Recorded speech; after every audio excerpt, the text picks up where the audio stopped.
When people ask me about Kapsowar, the first thing I tell them is that it's the most beautiful place in Kenya. It's been a place that we've come to love and come to call home. There are many differences. The things that struck me the most were how much time everything takes. All of our laundry is done by hand. Our supplies, our food supplies, are quite limited here in Kapsowar. We can only get the really most basic things like very basic vegetables and only a few fruits, flour, sugar. So we make a lot of things from scratch.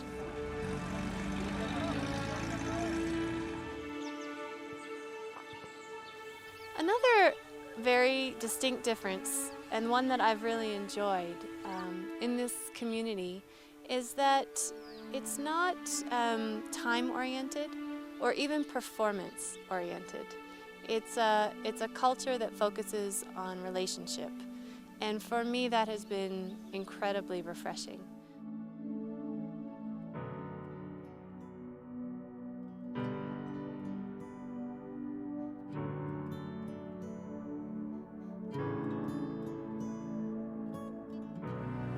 The people of this place, the people of Kapsowar now are benefiting a lot from the services rendered by this hospital. Before that, we had no any hospital around here. We had no any health facility.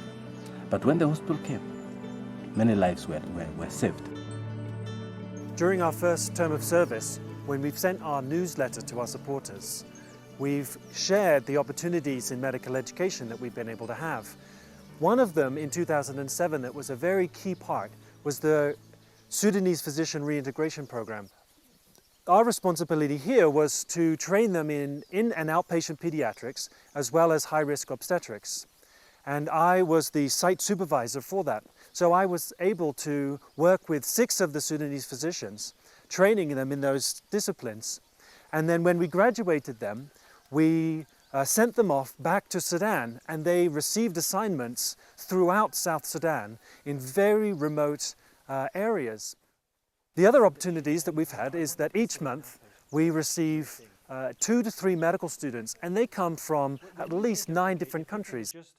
I have greatly enjoyed in the last 2 years teaching and supervising these students.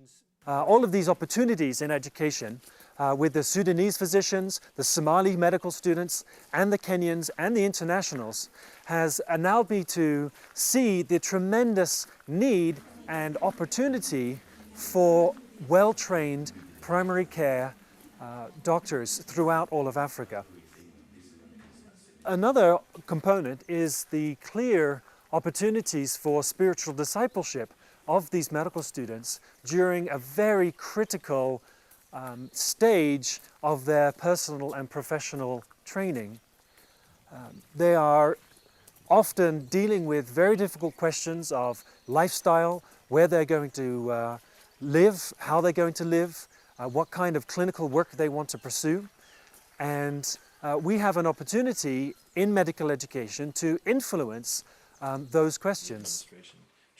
So the goal of my family is to return to the United States following home assignment and pursue formal training in medical education.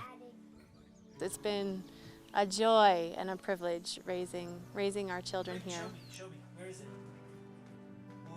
They really have experienced a lot living here in Kenya, from friendships with children who are not like themselves, to having numerous pet chameleons and just being able to go out and find them.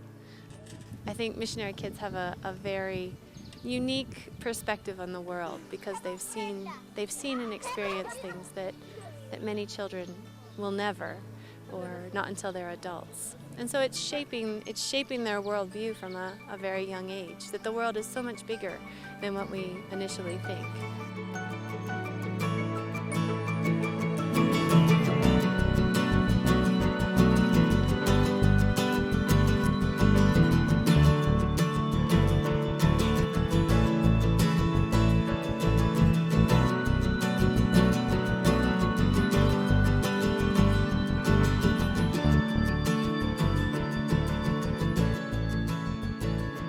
Paul and I like things kind of neat and orderly. We've always known since we married in 1997 that we wanted to be medical missionaries, and so everything we did up until 2005 was working towards that direction.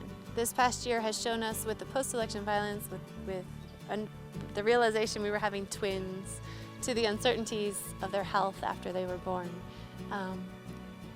we've been reminded that as much as we like to think we're in control, we're so not. You know, we've titled our prayer letter "Faith Steps," and that it has two meanings really. One of which is we are taking steps of faith day by day. We need to walk by faith and to live by faith. What we've learned this year is encompassed in that is a sense of trust and dependency on the Lord. The other component of faith steps, though, is God's faithfulness. You know, that's our part is to walk by faith, and to have faith, being certain of what we hope for, confident of what we believe. But then the other side of that is the faithfulness of God. Lamentations 3:22 and 23. Because of the Lord's great love, we are not consumed, for his compassions never fail. They are new every morning. Great is your faithfulness. And I think most people know the hymn, Great is Thy Faithfulness, written by Thomas Chisholm. But just before he died in 1960, he wrote, "I must not fail to record here the unfailing faithfulness of a covenant-keeping God, and that he has given me many wonderful displays of his providing care, which have filled me with astonishing gratefulness." And I think our hearts just so resonate with that statement and with that hymn, because we have seen God's faithfulness time and time and time again. The last line of that hymn, "Blessings all mine with 10,000 beside." He just continues to pour out his blessings. He is faithful even when we are unfaithful, and we have much to be grateful for.